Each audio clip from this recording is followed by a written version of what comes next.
Every solution to the humanitarian crisis in Syria must also include a strategy to address the brutal regime that has fueled and financed it, the corrupt dictatorship in Iran. Iran's leaders sow chaos, death, and destruction. They do not respect their neighbors or borders or the sovereign rights of nations. Instead, Iran's leaders plunder the nation's resources to enrich themselves and to spread mayhem across the Middle East and far beyond. The Iranian people are rightly outraged that their leaders have embezzled billions of dollars from Iran's treasury, seized valuable portions of the economy, and looted the people's religious endowments, all to line their own pockets and send their proxies to wage war. Not good.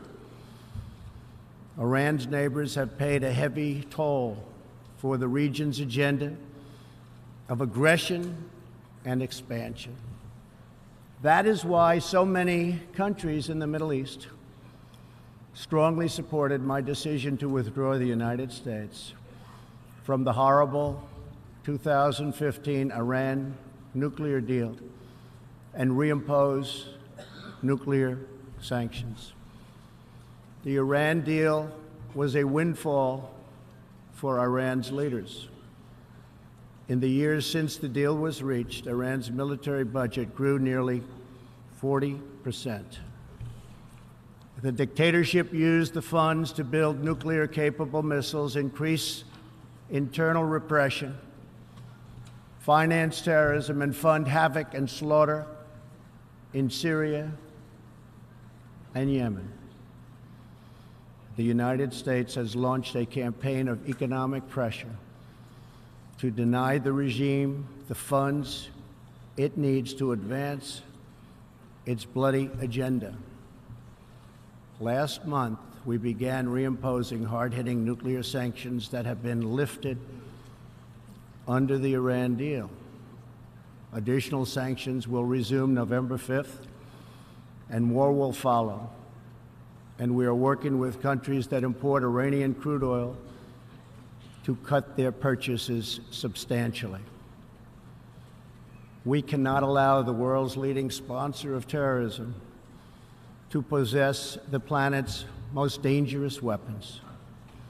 We cannot allow a regime that chants death to America and that threatens Israel with annihilation to possess the means to deliver a nuclear warhead to any city on earth. Just can't do it. We ask all nations to isolate Iran's regime as long as its aggression continues. And we ask all nations to support Iran's people as they struggle to reclaim their religious and righteous destiny. Last year and warned that the ongoing tragedy in Syria is heartbreaking.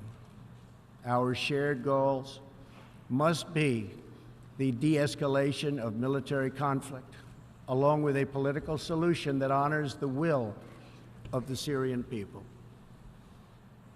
In this vein, we urge the United Nations-led peace process be reinvigorated. But rest assured, the United States will respond if chemical weapons are deployed by the Assad regime. European states such as Poland, for